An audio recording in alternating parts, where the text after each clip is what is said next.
May napapansin ba kayo sa mga salita? Anong napapansin nyo? Yes, merong kulay green. Tama. At blue, red. Na.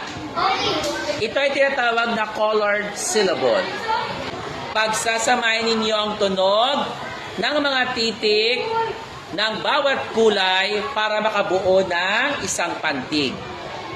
Naunawaan? Kagaya ng sa asul, anong titik ang makikita sa asul na pantig? Anong titik ito? B at saka A. Pagsasamahin natin, kagaya nito. Paano basahin? Okay, ulitin? Ulitin, hindi ko marinig. Tapos na.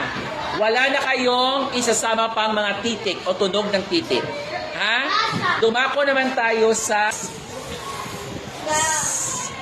Paano basahin? Okay, tama. O, pagsamahin natin. Asul, pula. Ba, sa. Ulitin? Okay. Sunod na salita.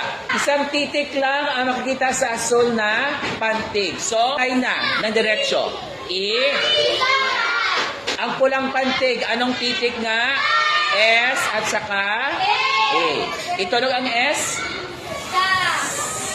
Pagpares ang A. A.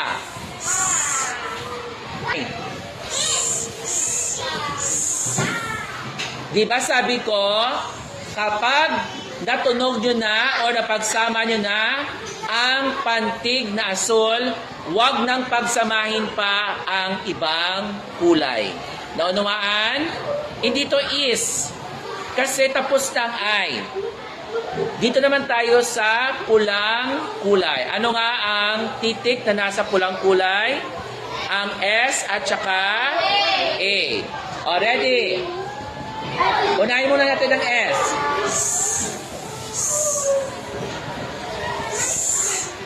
Paano basahin? Paano basahin? Ulitin? Oh, yes, tama. O, pagsamahin na natin ang asol at saka pula. Isa. Okay, sunod. Sa asol na pantig, N at saka A. A. Na. Okay. Stop na. Wala na tayong isasama pa dahil natapos na nating itunog at pagsamahin ng asul. Dumako naman tayo sa pula. Ready? Ano nga ang titik na nasa pulang pantig? N, A, Y. Ulitin? O, itunog ta muna ang N. A. Na. Ulitin? Na. O, lagyan pa ng Y. Na. Ulitin? O, pagsamahin natin ang asul at saka pulang pantig.